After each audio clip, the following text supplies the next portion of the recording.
시편 19편 7절부터 볼게요. 시편 19편 7절. 여호와의 율법은 완전하여 영혼을 소성시키며 여호와의 증거는 확실하여 우둔한 자를 지혜롭게 하며 여호와의 교훈은 정직하여 마음을 기쁘게 하고 여호와의 계명은 순결하여 눈을 밝게 하시도다. 이제 여호와의 율법이 나오잖아요. 우리가 지난주에 봤다시피 이제 언어도 없고 말씀도 없고 들리는 소리도 없는데 그의 소리가 온 땅에 통한다. 그런 이야기 했잖아요. 언어 이전의 소리, 들리지 않는 소리에 대한 이야기를 했는데 사실 우리의 감각으로 포착할 수 있는 것보다 훨씬 더 많은 비밀들이 우주에 숨겨져 있고 우리의 청각으로 들을 수 없는 훨씬 더 많은 소리들이 우주에 있다는 거죠. 그 소리들이 말하고 있는 주제가 뭔가 우리가 듣지 못하고 보지 못하는 그 우주에 흐르고 있는 많은 어떤 소리들, 그 소리들이 구체화되어서 나타난 그 외적으로 형상화된 것이 뭐냐면 율법이라는 거예요. 율법. 율법이라고 하는 것이 보이지 않는 것들이 바깥으로 그 모습을 딱 드러낼 때 그때 그 가장 완전한 것은 율법적 형태로 나타난다는 거예요. 그러니까 이걸 비유적으로 말하면 그렇잖아요. 인간들이 원하는 삶을 살기 위해서는 어떤 질서가 필요한데 그 질서라고 하는 것은 어떻게 구체화돼요? 그러니까 사람들이 필요로 하는 모든 삶의 양태가 가능하기 위해서는 이게 이제 법이라고 하는 것으로 구체화가 되어야 돼요. 법이라고 하는 것으로. 그러니까 법이 고도화되어 있지 않으면 이제 인간들의 삶은 불안정해지죠. 그러니까 뭐 초록빛에 가고 빨간빛에 서라. 이것도 사실은 간단한 것 같지만 그 보이지 않는 하나의 규칙에 의해서 엄청나게 많은 차들이 스무스하게 지금 돌고 있잖아요. 운행하고 있잖아요. 그러니까 인간들이 추구하는 안정적인 삶을 구축하기 위해서는 반드시 법이라고 하는 어떤 구체화된 형태가 필요하다는 거죠. 그러니까 각자의 마음속에 있는 어떤 바램들, 삶의 안정성, 또 내 목숨을 보존하기 위한 가장 기본적인 어떤 생존의 의지, 그런 모든 것들이 법이라고 하는 것을 구체화될 때 이제 사람들이 원하는 그 삶이 가능해지는 거잖아요. 그러니까 인간들 속에 내재하는 그 어떤 소리 없는 아우성, 나는 살고 싶다, 나는 편안하고 싶다, 안정감 있게 살고 싶다라고 하는 그 모든 인간들의 그 들리지 않는 아우성이 바깥으로 딱 표현될 때는 이제 법으로 되는 것처럼 하나님도 하나님께서 말씀하시는 그 모든 하나님의 소리들, 그 소리들을 바깥으로 표현해서 인간에게 던져줄 때는 법으로 온다는 거죠. 율법으로. 참 그래요. 그 사회 한 사회에도 법 자체가 주는 어떤 안정감이 흔히 말하는 법치주의잖아요. 법치주의로 굴러갈 때 이 사람이 그 보이지 않는 법을 믿고 각자의 모든 계약을 뭐 계약도 마찬가지고 모든 약속을 이어나가는 것처럼 하나님의 모든 뜻 자체가 세상에 나타날 때에는 어떻게 나타난다? 율법의 형태로 나타난다고 하는 거죠. 근데 그 보이지 않고 들리지 않는 하나님의 뜻이 인간 세상에 나타나는 그 형태가 율법인데 그 율법이 어떻다는 거예요. 율법이 7절에 보면 율법은 완전하다. 그래서 영혼을 소성시키고 그 여호와의 그 율법과 증거는 확실하다. 그렇기 때문에 어때요? 우둔한 자가 지혜롭게 된다는 거죠. 또 여호와의 교훈은 정직하기 때문에 마음을 기쁘게 한다.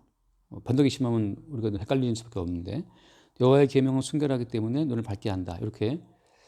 자, 그래서 지금 이렇게 보이지 않는 하나님의 어떤 마음속에 있는 그 뜻들을 바깥으로 표현하는 것이 율법이라고 하면 그 율법을 대하는 우리 인간은 어떻게 율법을 대해야 되는 거예요? 인간 사회의 모든 법은 우리에게 다가올 때 어떤 지킬 것을 요구하지만 하나님께서 우리에게 이 어떤 법의 형태로 다가올 때에는 우리에게 지킬 것을 강조하는 것이 아니에요. 여호와의 이 법 자체가 근데 뭐 완전하다라고 하는 것은 지켜서 완전해져서 그 법을 지킴으로써 영혼을 수송시키는 그런 길은 사실은 없죠. 여호와의 율법이 우리 가운데 올 때에는 우리가 그걸 지켜서 성취한다는 것이 말이 안 되는 이유가 우리는 아예 율법 너머의 그 세계, 하나님의 세계를 알지도 못해요. 그러니까 모르는 걸 지킬 수가 없는 것처럼 인간 사회의 법이라는 것은 너나 나나 다 함께 동의할 수밖에 없는 보편적인 어떤 상식에 호소하기 때문에 따라갈 수 있지만 여호와의 율법이 우리 가운데 올 때는 우리는 생각도 못했던 거고 듣지도 못했던 소리이기 때문에 이게 무슨 소리냐라고 여호와의 율법에 오히려 반발하게 되거든요. 그래서 성경에서 여호와의 어떤 뜻이 율법의 형태로 올 때에는 우리에게 지켜라, 뭐 이걸 순종해라 그런 차원이 아니고 그 여호와의 율법 앞에서 우리의 상태가 어떠하다는 것을 보여주는 거거든요. 그래서 예를 들면 여기서 여호와 율법 완전하다 말할 때 율법 완전하지면 어때요? 그러면 우리는 그 앞에서는 우리는 완전한 율법에서는 우리는 완전치 못하구나라는 사실을 우리가 아는 거죠. 어떤 학생이 교수에게 뭘 배우러 왔을 때에는 교수가 한번 이제 시범을 보여준다고 시범을 보여주면 대반의 대바람의 그 교수가 보여준 시범을 따라하는 학생은 사실 없죠. 그럼 학생이 아니죠, 사실은. 율법이 왔을 때 완전하다는 그 뜻은 우리의 불완전함을 보여주는 거거든요. 우리는 불완전하구나.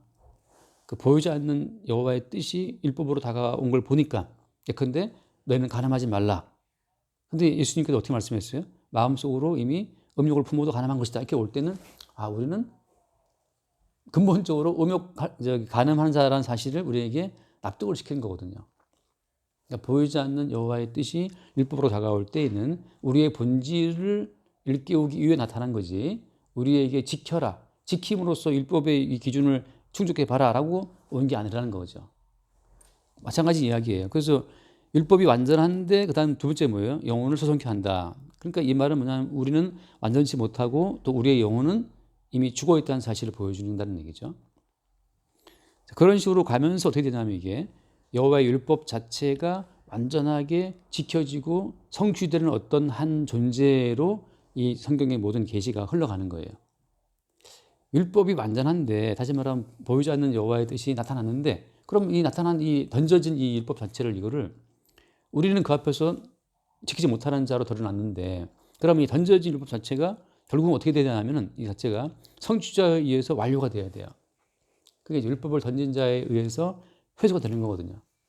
낚시하는 사람 낚시를 던졌다가 다시 낚시 그 줄을 당기는 것처럼 여호와의 율법이 나타났다면 율법 자체가 성취되는 과정을 통해서만 율법이 다시 그분에게로 돌아가요. 그게 이사야에서 나온 말씀인데 여기서는 지금 안 나오지만 그래서 그 말씀을 던졌다라고 하는 것은 그 말씀이 나가서 막 찾는 거예요. 이 말씀을 완전한 이 말씀을 그대로 지킬 자가 어디 있는가를 막 찾고 있는데 아무도 이 말씀을 완전하게 성취할 자가 없어요. 그래서 말씀이 인류를 쭉 순행하고 있다가 말씀 완성자이신 예수 그리스도에 의해서 그 모든 말씀이 다 수렴되어 들어가 버려요. 그래서 예수님은 말씀의 성취자로 오신 거죠. 마태복음 말씀 보면 나오지만 내가 율법이나 헌전을 폐하러 온 줄 생각하지 말라. 난 율법을 폐하는 것이 온 것이 아니고 뭐라고 했어요? 완전히 하러 왔다. 완전히 하러 왔다 말씀하시거든요. 그러니까 예수님께서 율법을 완전히 하러 왔다는 그 말씀 자체가 이제 율법에 모든 나타난 이 던져진 율법 자체를 예수님이 다 수고해서 예수님 한 분에게로 이 모든 말씀을 다시 다 끌어들이시는 거예요.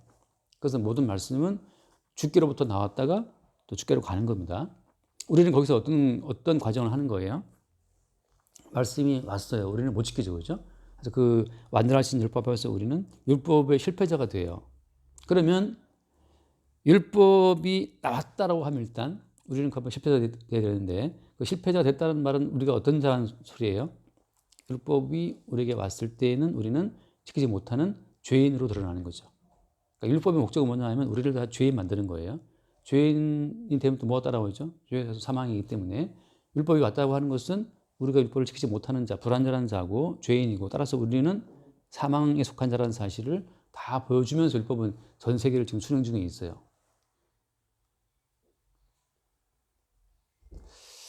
그래서 율법이 그렇게 다니면서 다 죄인 만들고 심판받아 마땅한 자로 다 드러나게 만들고 다 저주하랬다는 사실을 드러내고 나서 예수께 돌아가는 건데 그런 과정을 통해서 우리는 뭘 보냐 하면 하나님이 원래 처음부터 세워놓으신 원래의 계획이 어디에 있는 것이냐 하면 예수 그리스도 그분이 이 율법의 완성자고 그리고 그분만이 의롭다라고 하는 그 주님의 의로우심을 나타내고 증거하기 위해서 율법의 실패자로 동원되는 자들이 성도예요, 성도. 이 말을 쓰는 이유는 뭐냐 하면은, 예컨대 성도가 아닌 사람들은 율법 앞에서 끝까지 율법과 그 자기가 율법의 수준을 이루기 위해서 애쓰기 때문에 자기의 죄인됨을 끝내 인정하지 않아요. 최선을 다했다라고 하는 것으로 자기를 주장하거나 변명하죠. 그러니까 자기 주장과 자기 변명, 난 최선을 다했다. 이게 나의 어쩌란 말이냐라고 자기 변명, 자기 주장, 혹은 이제 말씀하고 내가 이건 못했지만 이건 했다라는 식으로 그렇게 돌아가기 때문에 죄인됨이 인정되지 않는 상태에서는 그 예수님 홀로 이걸 다 이루었다라고 하는 그 예수님의 그 의인됨도 드러나지가 않아요. 하나님의 계획은 뭐냐? 우리를 죄인 만드는 과정을 통해서 예수 그리스도의 의로움을 드러내는 것이거든요. 그래서 그 예수님의 의로움에 근거해서만 우리 모두가 지금 현재 존재하고 있다. 존재의 그런 자체를 바꾸는 거예요. 어제 어떤 분의 글을 보니까 자기는 그 칼의 노래라고 하는 그 소설 들어봤죠. 김훈 씨가 쓴. 거기에 그 서문이 나오는 이야기인데 일자진을 펼친다. 일자진을 펼치고 저기 오라고 이제 그 아까 독백 같은 글이 있어요. 이순신의 이제 독백 같은 내용을 쓴 거죠. 일자진을 펼치고 적을 기다리고 있다. 저기 오라. 뭐 그런 내용인데 계시가 없으면 내가 곧 계시다라는 것으로 이제 그 사람의 글이 마무리가 돼요. 계시가 없으면 내가 곧 계시다. 사람은 다 자기에게 갇힌 존재거든요. 그래서 자기 자신의 세계를 넘어가지 못해요. 다 자기의 담장에 갇혀갖고 담장에 갇혀있다면 자기 소리만 들을 뿐이죠. 그러니까 기도를 해도 내가 내뱉은 기도를 내가 들을 뿐이기 때문에 이게 자아도취예요. 아무도 자기 세계를 넘어가지는 못하는데 여호와께서 율법을 던져서 우리의 세계를 허무는 거예요. 내 담장을 깨트리는 거지. 어떤 식으로? 네가 어떤 걸 들어서 네 세계를 변명한다 하더라도 너는 창조자 하나님 앞에서 그냥 죽어마땅한 죄인이라는 그 사실로 우리의 그 남루한 실상을 까발리는 거예요. 우리가 쌓아 올리는 그 담장을 허물어뜨림으로써. 그러니까 이순신이가 일자진을 펴고 외적과 싸운다고 하는 그 어떻게 보면 정말 뭐 실존주의자의 마지막 실존의 모습이죠. 그것으로서 나를 증명할 뿐이에요. 거기에서 복잡한 많은 걸 생각하면 답도 없지만 유일하게 지금 인지되고 있는 것은 적을 맞이하고 있는 나만 있을 뿐이고 뒤에는 선조가 자기를 죽이려고 그러지 앞에는 외적이 자기를 죽이려고 그러지 도망갈 데가 없어요. 이겼다 하더라도 이기는 그 상성 장군을 승전 장군을 선조가 놔둘 리가 없거든. 또 어떤 모함을 덮어씌우고 또 깜빵 들어가고 이제 죽을 수가 있단 말이지. 그러니까 이건 이겨도 죽는 거고 죽어도 죽는 거지. 길이 없어요. 그게 이제 인간의 말하자면 실존적인 모습이거든. 나 그럴 바에 일자진 펼치고 적과 싸우다 죽는 그걸 택한 거죠. 그러니까 어떻게 해도 인간은 자기 세계를 빠져나갈 수가 없다. 근데 아까 말한 것처럼 보이지 않는 소리, 언어 이전에 소리 이전에 그 보이지 않는 소리가 늘 있어 왔고 그 보이지 않는 소리가 율법의 형태로 다가와서 우리 담장을 깨뜨려서 나의 세계의 담장을 깨버리는 거예요. 그러면 그 속에 들어있는 것은 뭐냐 하면 죽기를 무서워하는 나, 내가 가지고 있는 나의 어떤 그 뭡니까 그 오종종한 나 자신의 그 의의 기준밖에 없어. 이게 옳다, 저게 옳다. 평생을 갖고 살았다 하더라도 넓은 세계에서 보면 정말 알량한 자기 자신의 그 좁은 철학의 세계에 갇혀 있는 거거든요. 우리나라 옛날에 뭐 구한말부터 해서 그 정부 수립 초기에 보면 공산주의자들하고 많이 싸운단 말이지. 그때는 뭐 그러니까 막스를 공부하고 좀 신세계를 접한 사람들, 공산주의가 대안이라고 생각하는 사람들 다 그렇게 뭐 자기 세계에 빠져 있어요. 어디로 가나 우리는. 그러니까 율법이라는 것이 성령으로 다가와서 우리를 깨뜨리는 어떤 보이지 않는 주님의 소리로 작용한다고 하는 거죠. 그러니까 율법이 우리 가운데 오게 되면 완전한 율법 앞에서 우리는 하나님 보시기에 죽어마땅한다는 사실을 보게 되는 그 사실이 갔을 때 그때 내가 말하죠. 그때 뭘 보게 되는 거냐면 그때 보게 되는 것이 이제 십자가의 사건이라고 하는 거예요. 십자가의 사건. 하나님 앞에 죽어마땅한 자기의 실존을 봐야만 비로소 십자가가 보여요. 그러니까 예수님 좌우에 강도가 있었을 때 한쪽 강도는 죽는 그 순간까지도 십자가에서 내려와서 너와 우리를 구원하라고 하는 자기 생존의 세계, 자기 담벼락을 못 넘어가요. 나는 살아야 된다라고 하는 자기 목숨 중심인 담장을 못 넘어가잖아요. 근데 그 옆에 강도는 뭐라고 그래요? 우리가 이렇게 죽는 거 마땅하다는 말을 하거든요. 그리고 하는 말이 당신 나라에 임하실 때 나를 기억해달라. 자기 담벼락을 처음 넘어선 인간이에요. 이게 내 세계 말고 저분의 세계가 있고 저분은 죄가 없는 분인데 왜 죽고 있지 벌거벗고. 그러니까 저분의 세계, 그분의 나라에 자기가 넘어가야 된다는 사실을 그때 안 거죠. 그러니까 그 이쪽 강도처럼 나와 우리를 구원하라고 말하는 너와 우리를 그 자기 목숨의 세계가 전부 다인 사람들로서는 예수님께서 편안하게 죽는 그 죽음의 세계를 모르고 있는 거거든요. 그러니까 우리가 잡고 있는 건 목숨줄이고 목숨줄, 목에 숨쉬는 이 목숨줄 잡고 있는 거고 예수님께서 뭘 하시는 거예요? 예수님께서는 목숨줄 자체를 끊어버려요. 끊어. 뭐에 의해서? 율법에 의해서 어차피 우리는 죽는 자라는 사실을 율법으로 우리 목숨줄을 끊는 거예요. 끊고 나서 뭐 하는 거예요? 끊고 나서 다시는 죽지 않는 새로운 생명을 우리 가운데 주신다고 하는 거죠. 어떻게? 그분 자신이 완성한 율법 완성의 결과로. 그게 이제 뭐냐면 아까 7절 말씀 여호와의 율법은 완전하여 영혼을 소성시킨다는 말씀이에요. 목숨 자체의 줄을 끊지 않으면 그 목숨이 곧 진리거든요. 생존이 진리고. 그러니까 목으로 이 숨쉬는 이 목숨이 끊어지고 나야 예수님이 마련해 주신 죽지 않는 새로운 생명이 우리 가운데 주어지기 때문에 그 모든 작용을 누가 한다? 율법이 한다고 하는 거죠. 그러니까 보이지 않는 이 여호와의 모든 말씀 자체가 보이지 않는 법으로 왔다고 할 때는 이게 쉽게 말하면 칼이에요, 칼. 우리를 다 잘라버리는 칼이죠. 그래서 우리의 세계를 허무는 엄청난 돌덩어리 포탄이기도 하고 그런 가운데 이제 십자가가 보인다. 그래서 그 뒤에 나온 말씀, 예를 들어서 9절 말씀 보면 여호와를 경외하는 도는 정결하여 영혼까지 이르고 여호와의 법도 진실하여 다 의로우니 10절 말씀이 진짜 이상한 말씀인데 금 곧 많은 순금보다 더 사모할 것이며 꿀과 송이꿀보다 더 달다 그러잖아요. 근데 어떤 사람도 이 말씀을 보면서 이 과연 단가? 지금 다윗이 보고 있는 이 말씀이라는 것은 어떤 거예요? 이게 모세오경인데 모세오경은 거의 대부분 율법이거든요. 창세기 빼고 몇 군데 빼고는 다 율법 이야기라고. 율법 이야기를 보고 그것이 달다? 왜 달다고 생각하는 거죠? 율법이라는 것은 우리가 세워놓은 이 목숨 중심의 조그만 세계를 세우면 가서 깨버려요. 돈이 좀 있으면 살겠지? 그 돈으로 담벼락을 세웠을 때 그걸 또 깨버리고 내가 요거 지키면 살겠지? 내가 세웠던 지켰던 그 알량한 내 의의 세계를 율법은 또 깨버려요. 그러니까 내가 세운 그 세계가 무너지는 게 이 기쁨이에요. 내가 생각하는 삶의 방편들이 허물어지는 게 이게 기쁨이고. 그러니까 이게 근데 지금 카드 빚지고 지금 방긋한 표를 마음먹고 사람에게는 이게 도대체 수용 안 될 얘기지만 네 스스로 너를 죽이지 않아도, 그죠? 스스로 너를 죽이지 않아도 때가 되면 주님이 죽이실 건데 그 주님이 죽이실 때까지 주님이 우리 세계를 허물어뜨리는 과정에 들어가는 자체가 그게 기쁜 과정이에요. 바닷가에 가면 애들이 모래성 쌓잖아요. 쌓고 바다 와서 쓸어가면 또 쌓고 그 바닷가에서 모래성이 헐어졌다고 막 자살하는 애는 없어요. 그러니까 재미라고 재미. 그러니까 수영자매가 내가 뭔가 하고 있다. 뭐를 배우든 교수 가르치든 대출을 받든 안 받든 값을 안 받든 전부 다 이것은 모래성 비슷한 거예요. 내가 생각하는 내 담장을 쌓은 거거든요. 이렇게. 내가 쌓은 담장은 모래성 같은 거기 때문에 여호와의 완전 율법이 올 때마다 그걸 항상 깨뜨려요. 네 힘과 네 지혜로 네 인생을 살아갈 수 없다고 하는 그 율법의 준엄함이 계속 와서 왜 담벼락을 깰 때 오히려 거기에 뭐가 있다? 성도의 기쁨은 거기 있는 거예요. 내가 세워놓은 내 계획이 무너지는 것이 오히려 이게 재밌어. 이렇게 또 내 계획은 무너지는구나. 그런데 왜 아직 나는 살아있고 왜 나는 아직 내 목에 숨이 붙어 있나 말이죠. 그 주께서 엮어 가시는 새로운 세계, 그러니까 보이지 않는 세계죠, 그죠? 주님께서 그 자기의 모습을 감추고 있는 그 감춰진 세계의 실상을 우리 가운데 드러내는 거예요. 드러내는 그것이 기쁨인 거예요.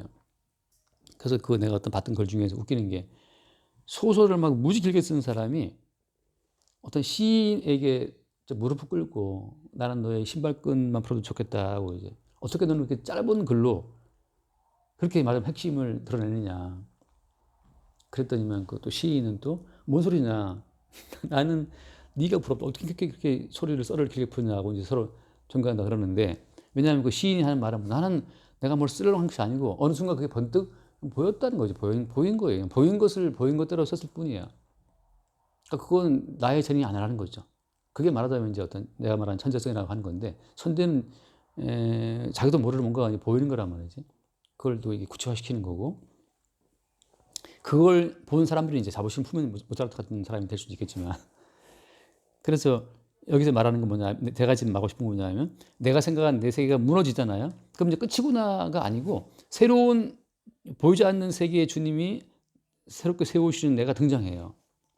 내가 생각한 나의 그 세계가 날개 허물어지고 새로운 쇠순 올라오듯이 주님이 작정해 놓으신 새로운 주님의 계획이 내 삶을 통해서 이렇게 비식이 올라올 때, 그걸 보는 즐거움이 여기서 말하는 송이꿀로 달다고 하는 요 기쁨이에요.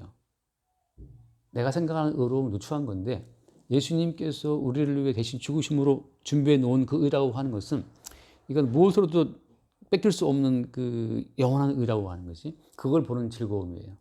내가 말하는 의로움은 금방 더러워지고 금방 쇠퇴해지는 의지만, 예수님이 십자가의 피 흘려 죽어서 이루어놓은 그 의가 이 영원한 의구나, 그 영원한 의에 나를 맡기는 그 순간의 즐거움들이 송일꿀보다 달다는 표현으로 지금 되어 있는 거예요. 꿀처럼 달다는 거죠. 그 11절, 또 주의 종이 이것으로 경고를 받고 이걸 지킴으로 상이 크다. 경고를 받고, 율법은 늘 우리를 경고해요. 너의 지식과 너의 의로움으로 네가 생각하는 의로운 담장을 유지할 수 있겠니? 할 수 없죠. 그 경고를 받고 이걸 지킨다는 건 어떤 거예요? 주께서 몰고 오시는 새로운 그 보이지 않는 담벼락, 투명한 담벼락이죠. 주께서 갖고 오시는 새로운 영생의 길, 그것을 지키는 그것이 우리의 상이 되는 거예요. 그래서 주님, 제가 평생 너무 잘 살았죠. 제가 이거 했습니다. 본인이 한 것 있잖아요. 나 뭐 토저가 불의하지 않고 토저하지 않고 내가 뭐 금식에 그걸 갖고 오는 것이 그 상이 아니라, 주님이 나를 통해 이걸 했습니다라고 내놓는 거 있죠.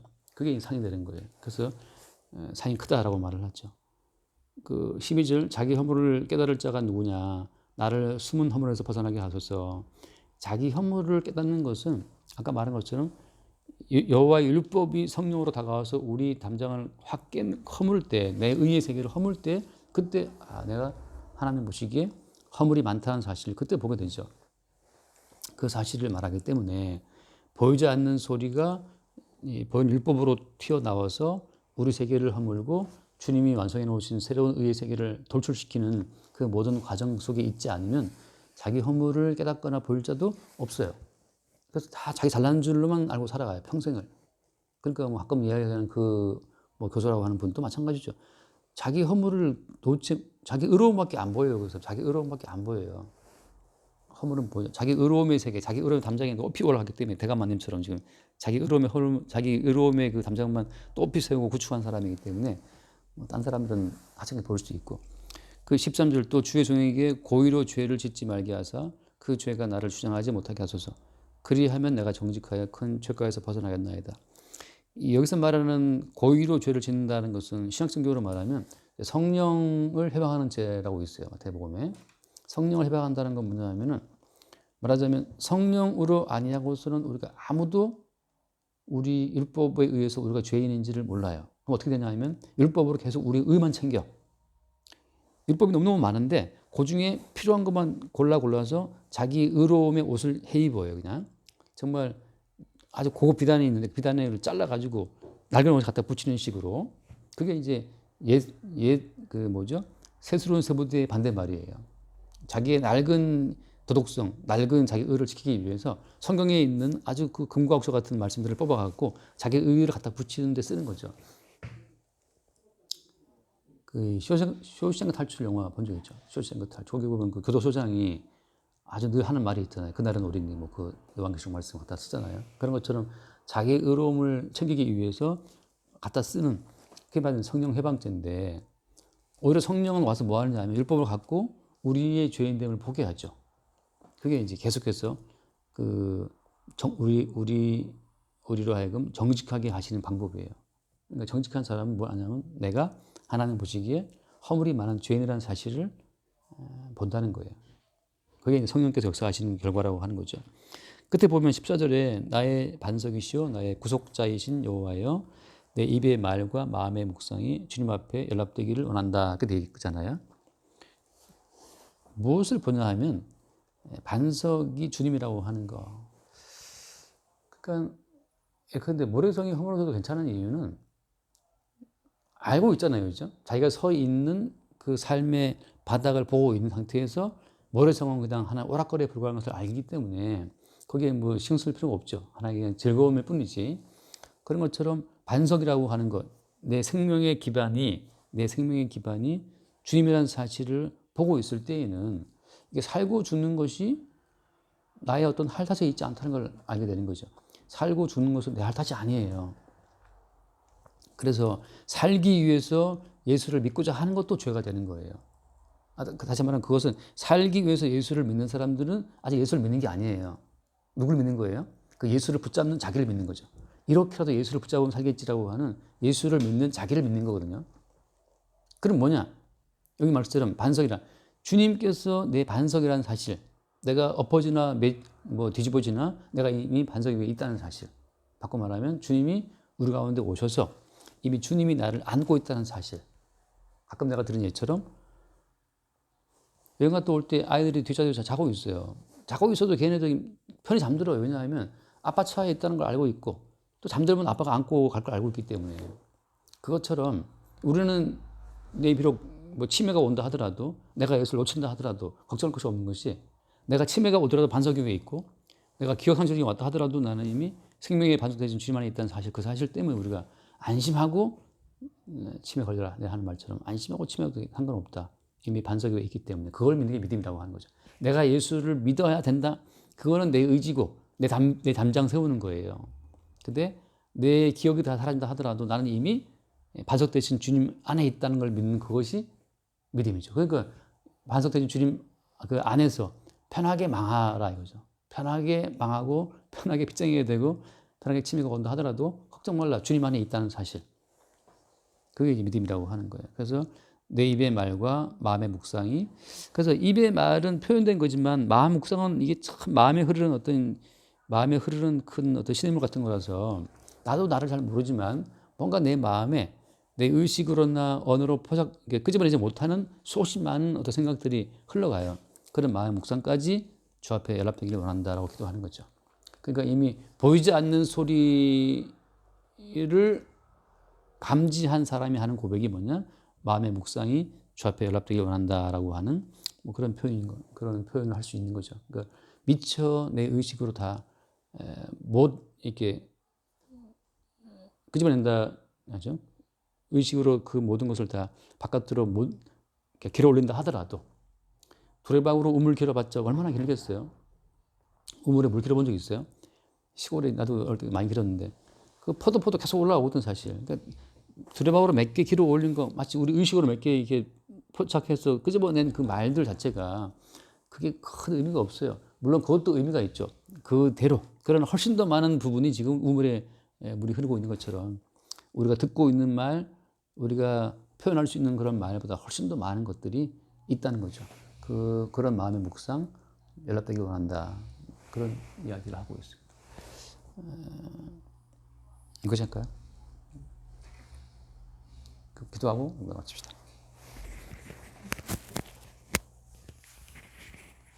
주님 감사합니다. 오늘도 말씀으로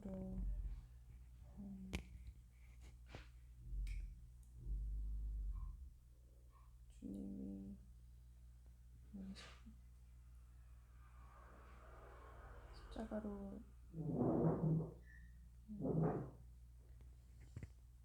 이루신 그 십자가의 사건의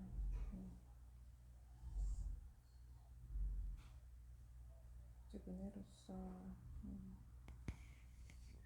연합되어 있음을 깨닫게 하시며 감사드립니다. 아버지, 성령이 아니고서는 주인됨을 깨달을 수 없고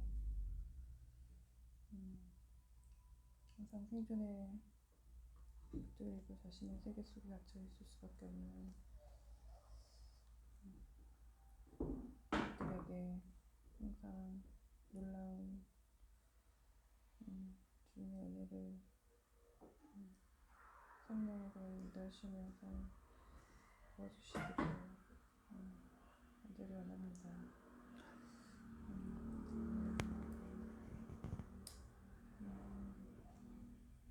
입에서 나오는 말과 마음에서 흐르는 모든 묵상들이 항상 모든 것을 이미 알고 계시는 주님께 닿을 수 있도록 도와주시옵소서. 모든 말씀을 드리며 기도드립니다. 아멘. 주님 감사합니다. 성령으로 율법을 들을 때마다 우리의 실상을 보게 하시고 우리가 알량하게 어줍지 않게 세웠던 우리의 모든 성벽들이 늘 허물어지게 하시고 보이지 않고 들리지 않으나 그리스도 예수의 십자가의 피로 세워지는 그 영원한 예루살렘 성벽을 새롭게 보게 하시고 이미 피를 흘려 우리를 값주고 사신 우리 주님의 사랑 안에 우리가 거하고 있다는 그 사실을 믿는 믿음으로 넉넉히 우리 자신을 놓아버릴 수 있도록 인도하여 주옵소서. 주께서 늘 우리와 함께 하심을 감사하며 우리 주 예수 이름으로 기도드립니다. 아멘.